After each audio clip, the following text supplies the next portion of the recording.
What's going on? Welcome back to part 6 of this Legend of Zelda playthrough.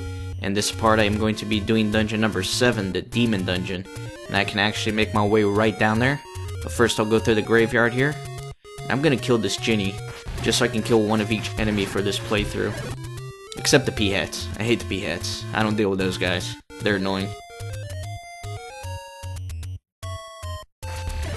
There's a bunch of Lionel here, so you know we're close to Death Mountain.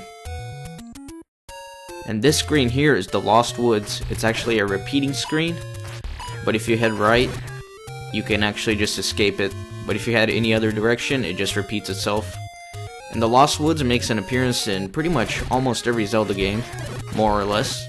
But it started here in the Legend of Zelda. And here is, if you remember the old man saying there are secrets where fairies don't live. This is a fairy fountain, but there are no fairies here, so there is a secret. And if you take out your whistle and play this tune, you'll unveil the entrance to dungeon number 7. So this is the Demon Dungeon.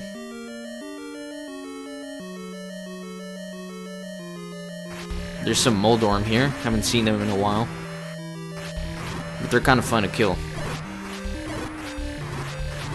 It's kind of like playing Reverse Snake, the classic game that you probably had on your TI-83 calculator.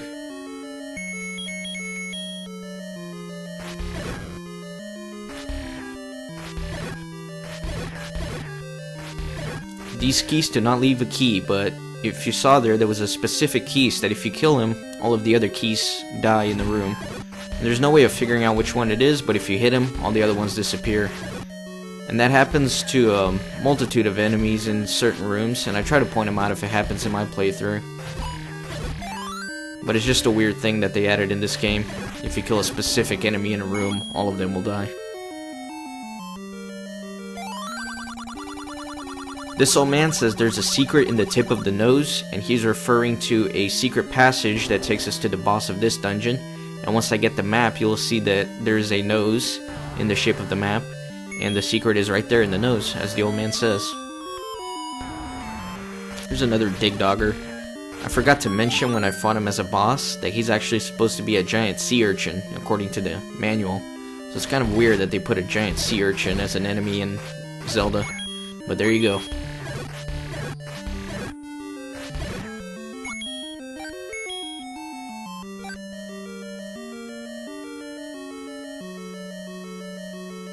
That little lower left statue is weird because it shoots 2 energy orbs at once, unlike the other ones.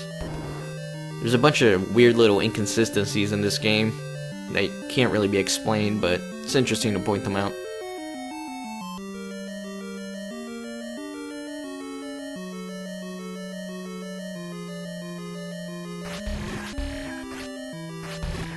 There's a bunch of Goria in this level, and you'll see a special kind of Goria here coming up pretty soon.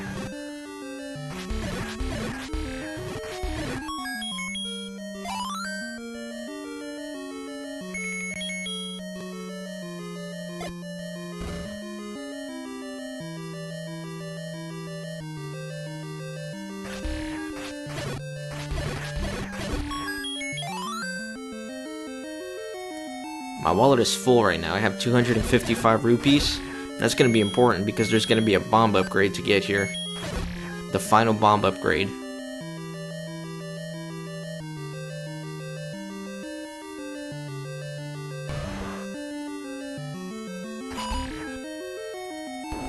Here I was just waiting for those Dodongos to move out of the way because I didn't feel like dealing with them. But here's the bomb upgrade I was talking to you about. And it would allow you to carry 16 bombs instead of 12.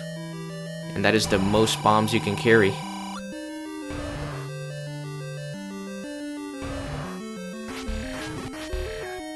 There's a mixture of Goria in this room. It's a multiracial room. They don't discriminate in this one. And neither do I when I'm killing them.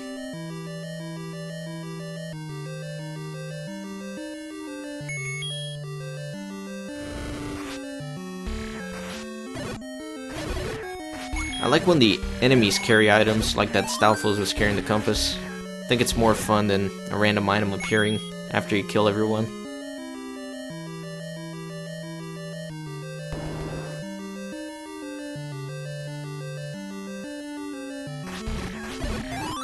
I hate bubbles. They make it hard to move around.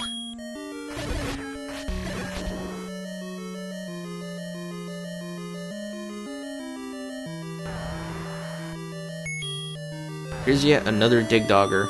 There's a bunch of them in this level for some reason. And this one actually splits into 3 parts. It's a little bit more difficult, especially with the orbs around. But you can use the magical shield to deflect the orbs if you find yourself cornered.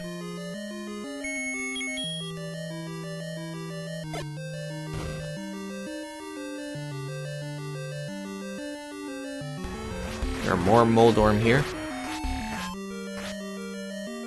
They tend to be in these sandy type rooms, most of the time anyways.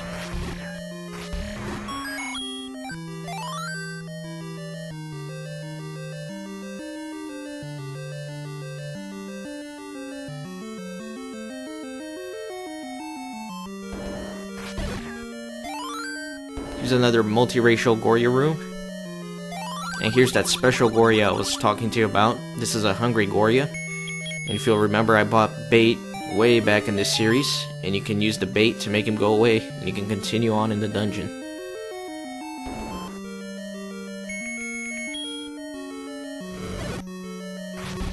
And finally I can get the map. And if you'll see, this is supposed to be a demon dungeon, and you'll see it kind of looks like a head with an open mouth. And if you look at the tip of the nose, that very northeastern room, that's the secret that the old man was referring to. There's a secret passage in that room that leads you to the boss.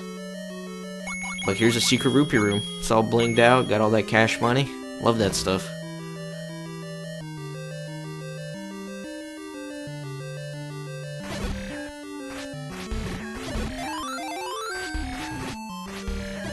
This dungeon is significantly bigger than all the previous ones, you probably noticed by now. But you do not need to visit every room. I'm trying to be as efficient as possible while going through all the old man screens and getting all the upgrades and all that. This room can be pretty difficult just because there's a lot of projectiles flying around. There's the energy orbs, a bunch of boomerangs. But as always, just keep moving, never stand still.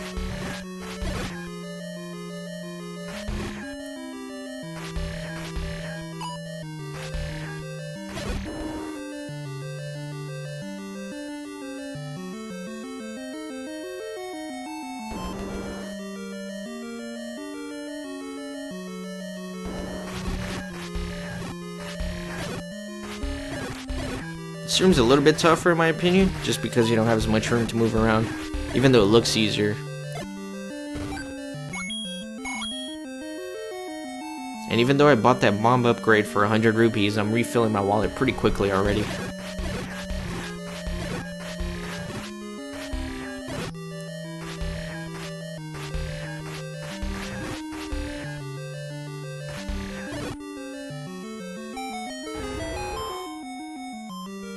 Here's the secret item of this dungeon. This is the red candle. It's not a new item, it's simply an upgrade for the blue candle.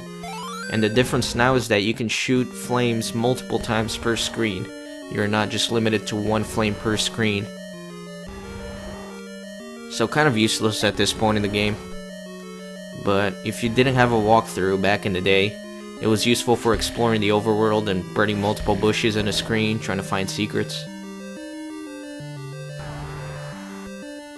Here's the third dig dogger of this level. For some reason it's all over.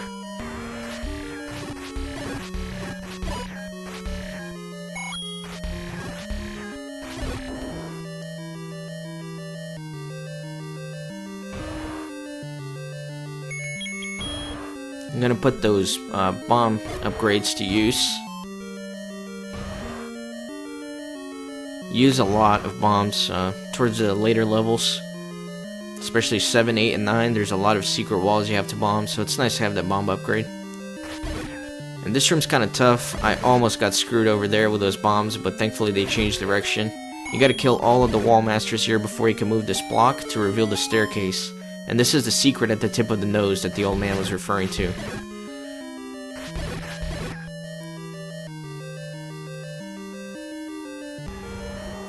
And this leads you very close to the boss.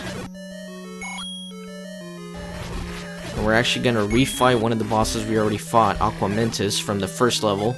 He's exactly the same, exactly as weak, so it's a bit of a joke. But oh well. First time we fought him, I forgot to mention that he's actually referred to as a dragon/unicorn in the manual, so pick one. But thank you very much. That's it for this video. Be sure to join me next time. Thanks again.